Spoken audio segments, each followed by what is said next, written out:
You ever get that feeling you're about to star in a movie you didn't audition for? That's what hit me hard when I was standing on the slab of my new build, alone with my tape measure soaking in the scent of fresh lumber. Then out of nowhere, here come two patrol cars, sliding up lights, flashing like I just robbed a bank instead of framing a kitchen. I hadn't even had my coffee yet.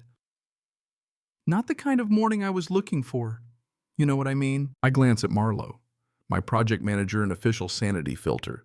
He's over there chewing beef jerky, looking like a man who's seen too many neighborhood squabbles turn into soap operas.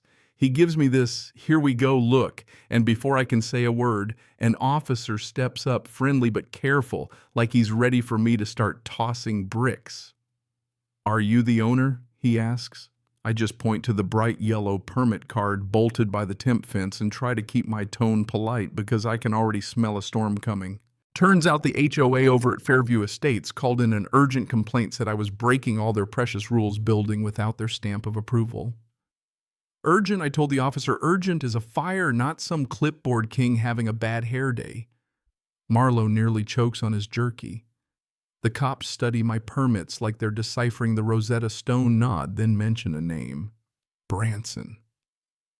I have to stop myself from laughing. Thin guy looks like he's never been happy since his mom made him share his toys. That's the guy, the officer says, still scrolling his tablet. He's the one behind this circus. Anyway, the officers handle it by the book. Polite, efficient, zero drama.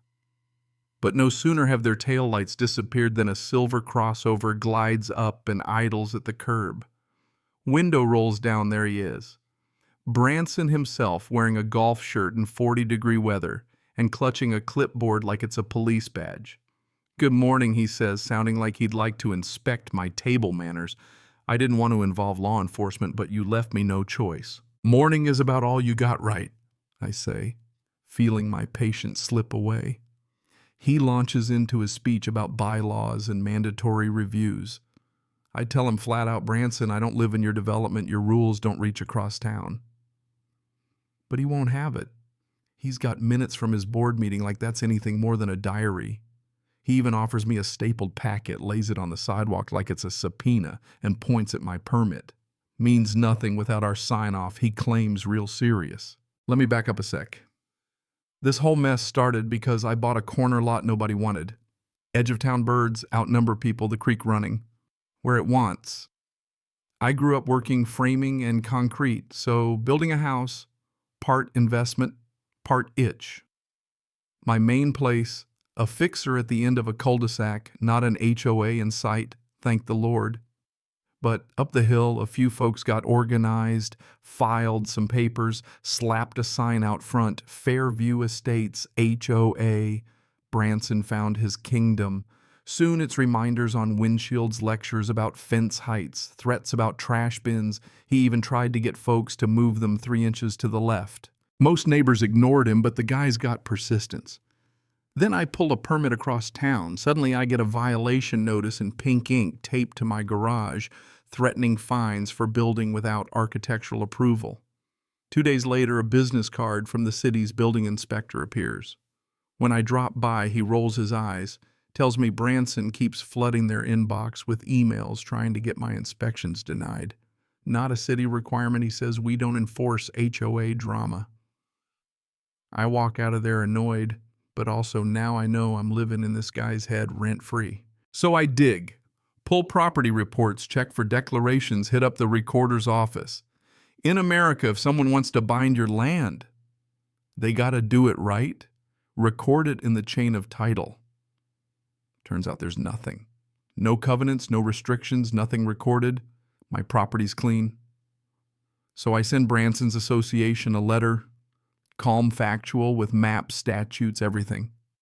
I even include the non-emergency police number just in case. Send it certified, and you'll never guess the address is a mailbox at a shipping store next to a frozen yogurt place. Can't make this stuff up. 2 days later, here come the patrol cars. Branson's calling 911, trying to turn a neighborly spat into an emergency. Not the first time I've seen someone flex authority they don't have, but now it's personal. I shoot a message to my attorney, Devlin guy, could have been born in a cardigan, never flustered. Document everything he says. People who play pretend with power usually get more creative before they get tired. He's right. Next thing I know, Branson's collecting signatures for a petition to shut down my project, telling folks I owe 2 years of dues. My neighbor Kendra brings me a casserole, and the inside scoop: Branson's going door to door scaring people with forms and official-sounding nonsense. I get a copy of his petition logo with 2 triangles and a leaf address collection disguised as concern for the neighborhood character. I sit down with Devlin, spread the evidence, permits, title reports, notices, everything. He gives me a 3-point plan: educate the neighbors, document every weird move, and post literal and legal boundaries. He drafts a letter warning about misuse of emergency services. If Branson calls 911 again, we go to the police. If he keeps bothering my bank or my lenders, that's tortious interference, we'll sue. I run over to the county clerk to check Fairview Estates paperwork. Clerk finds a business name statement. No corporate filings, no articles, no covenants. Basically, they're a sandwich shop with a newsletter, not a legal HOA.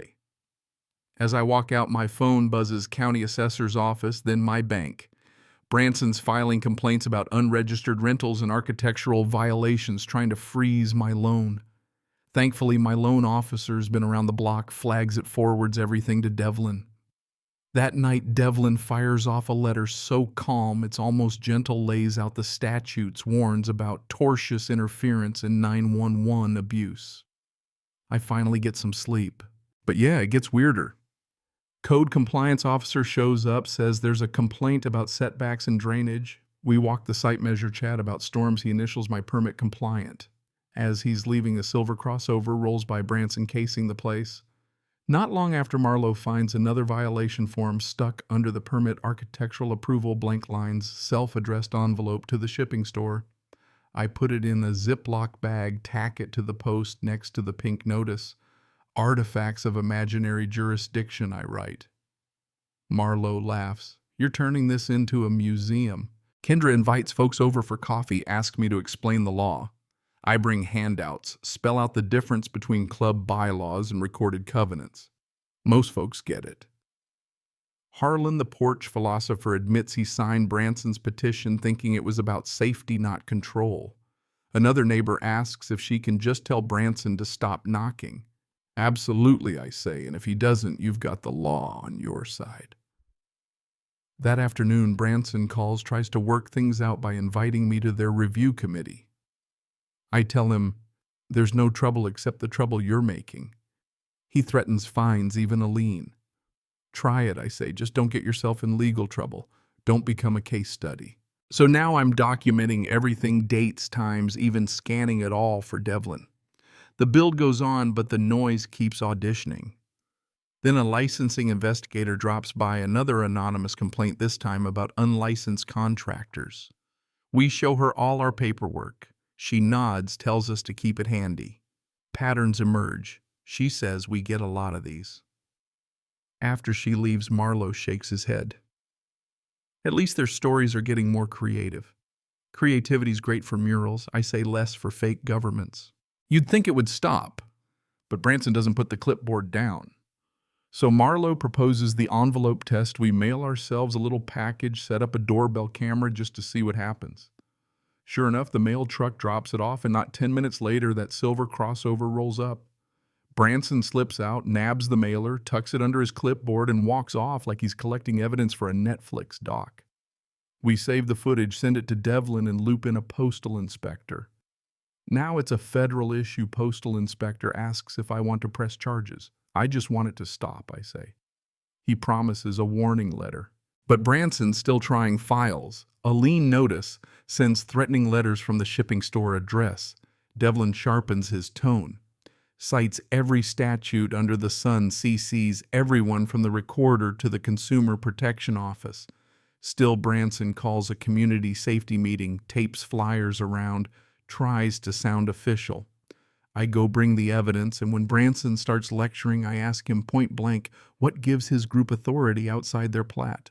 Murmurs all around. City liaison shows up, reminds everyone that city branding can't be used by private clubs. Says if they want real authority, they better get a lawyer. That's when the balloon finally pops. The postal inspector delivers his warning. My bank retracts Branson's email. Police warn about 911 misuse. State tells Fairview Estates to stop posing as an HOA. The logo changes association becomes club violations turn into suggestions mailbox at the shipping store closes down. We finish the house by the creek, eat takeout on the floor.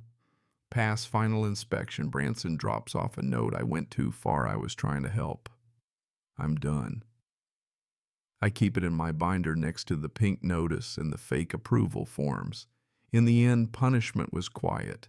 A citation here, a bank retraction there, a club flyer with no teeth.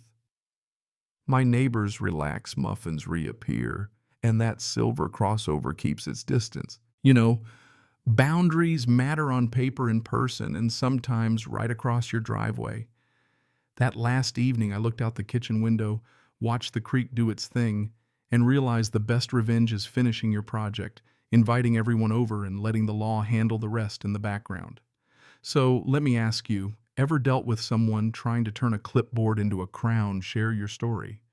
Let's hear how you handled it. And hey, if you know someone with a Branson problem, send them my way. I've got handouts.